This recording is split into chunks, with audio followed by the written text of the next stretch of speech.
This is Artemis. Artemis is a 3-year-old breeding female. Artemis is used for pet quality only, just due to the fact that we're not 100% sure whether or not she is a blazing blizzard or a Diablo Blanco. She has the lovely white, clean, patternless body of both blizzards and Diablos, but she's got snake eyes. Snake eyes can occur in either, but usually Diablos have red eyes or snake eyes, so we can't say for sure either way, so she's a pet quality only. Next we have Smaug. Smaug is an adult male and he's the one that I've mated with Artemis a good few times. He's 4 years old currently and he's a white and yellow Mac Raptor. He's honestly one of my favourites because of the fact that he's really good to handle and I do use him for educational talks fairly often. And just like Artemis, he also has the snake eyes. This is Speckles. She is my female Super Snow Eclipse 66% het tremper, also called a total eclipse or a galaxy. These guys show a nearly completely white body with black spots along the top half of their body and tail. They have completely white legs and underside and a little white nose, and their eyes are pure black with red pupils. This is my male of the same morph, Cookie. Cookie and Speckles have been mated and they have successfully reproduced this year. I've got 4 eggs from them and 2 of them have already hatched. The total eclipse is one of my favourite morphs just because look how cute they are. Next we have Cheese. Cheese is looking a little bit underweight right now just because it's the middle of the breeding season and she has so far this season laid 10 eggs. This is her first year, so I'm very impressed with her. She is only just over a year old and she is an Afghan Tangerine Poshet Eclipse. Then we have Mac. Mac is huge. He's also an Afghan Tangerine and he is the one that is the father to the 10 eggs that have been laid by Cheese. He is the chunkiest gecko I have ever had and he's got lovely temperament on him. Then we have Cleo. Cleo is a normal leopard gecko, but I think she's got a very interesting pattern on her. She's got spots, but the spots are inside her stripes, and she's also got a very light yellow stripe along either side on her belly. She's a very friendly gecko and has passed on the exact same patterning to one of her babies, Pepper. The last adult Leo that I have is Diesel. Diesel is about 3 or 4 years old, and he looks like he might be a super hypo tangerine carrot tail, but because he was given to me, I have no idea what he is, so officially I have to put him down as a normal. The first baby I'm going to show you is Cheeto. Cheeto is from Mac and Cheese, so is also an Afghan Tangerine. When they were born, they had mainly the black and yellow patches on them, but as they've grown, the black patches have faded into a kind of a purpley colour and have gotten little spots. Next we have Cheeto's clutchmate, Dorito. Dorito is a much brighter orange and in my opinion a much nicer example of an Afghan Tangerine. They have very few spots and some of them might even fade away as they grow up, and I'm hoping by the time they're an adult they'll be a lovely bright orange colour. This is Salt. Salt is a pet quality albino baby, so they are a lovely little guy, but because they're albino I didn't video them as much or show the face as much just because the lights were affecting their eyes and I don't want to cause them any sort of stress or harm.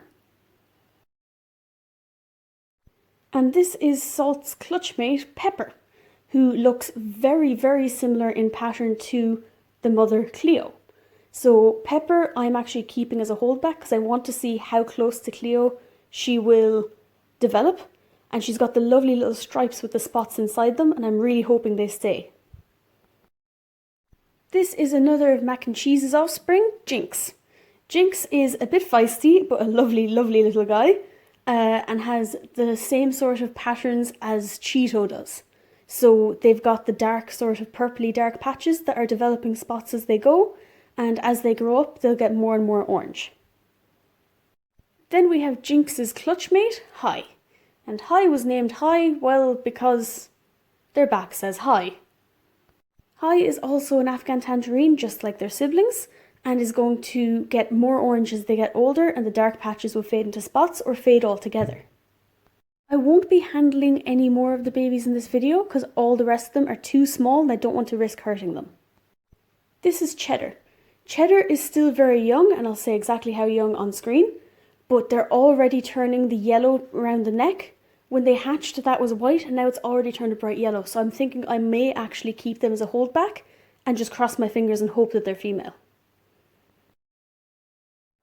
Next we have Toffee. Toffee is one of Cleo and Diesel's babies, and looks like they might be a complete patternless, or may end up looking very similar to Diesel. This is Toffee's clutchmate, Sheba. Sheba will most likely be a normal and may end up looking the way Pepper does. And if they do, that's brilliant for me because I'll have an extra choice for holdbacks. Then we have Crumpet.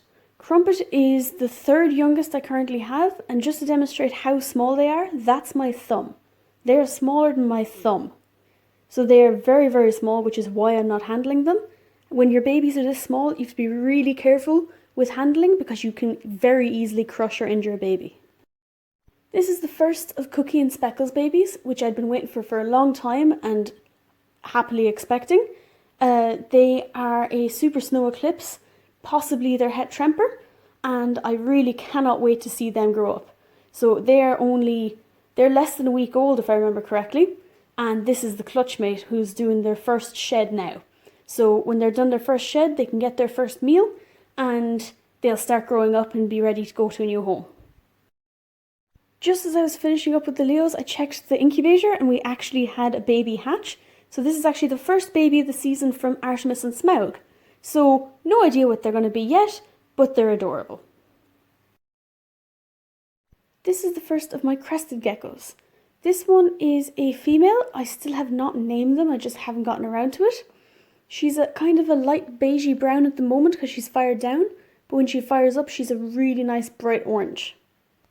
I really like the cresties because they're just amazing pets and they're really interesting. They have the sticky feet and the prehensile tails. I'm going to be hopefully planning on breeding these guys either the end of this year or next year because they'll be old enough to breed at the end of the year, but I might just wait till the next year so that timing is more convenient. This is the second female I'm going to hopefully be breeding in future. She's a lovely female, she's got lovely colours, but she's very jumpy and very fast, so I have to keep an eye on her when I've got her out to make sure she doesn't escape. But despite her jumpiness, she is absolutely gorgeous and I cannot wait for her to have babies and to see what they end up looking like. And my third and final crested gecko that I currently have is my male. Now, I personally love his colours, I love his patterns, and that's why I'm hoping to get some nice babies out of all three of them. I know he's not everyone's cup of tea, but personally, with starting out with cresties and breeding them, I figured I might as well go for something that I like, so worst case scenario, I have some babies that I think are pretty. If anyone has some cool cresty names they'd like to suggest, please do, because I am terrible with names. The first snake I'm going to show you is Quetzal. Quetzal is a snow corn snake. He's about 3 years old at the moment, and he is gorgeous. He's a really nice boy, but unfortunately I'm not keeping him. He's actually for sale currently, and has been reserved by someone to be picked up as soon as all this quarantine is over and done with. I'd hoped to keep and breed him, but you're about to see why those plans fell through and could not happen. This is Opal, and Opal is currently being treated for scale rot. She's got a pretty bad case of it, as you can see, especially around her neck and the upper half of her body, and she was originally going to be Quetzal's pair, but because of the way she is currently, she is not fit for breeding and needs to be treated, and hopefully she'll make a full recovery, and if she does, I will be putting up a video on how she was treated and how she went, and let's just hope that she gets a bit better.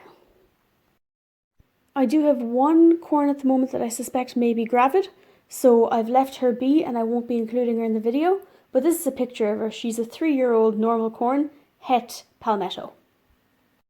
And the last snake that I have is Noodle. Noodle is a ball python or a royal python, and as far as I know he is a normal, and as far as I know he is a he, because he is just a pet.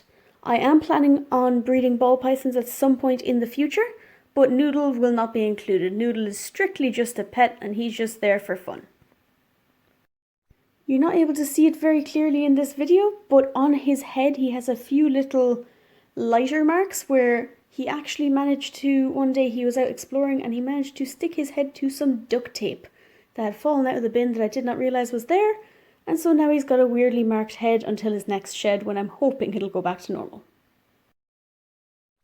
And the absolute last reptile that I own that I will be showing today is my blue-tongued skink.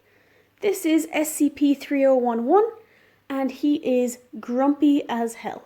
So I did not take him out of his tank for this, I just showed you from the point of view I could see from outside. But he is a lovely little guy when he's in the mood to be lovely. Because he's not often in the mood to be handled, he's in a fully bioactive setup so that he's got his enrichment of bugs and stuff.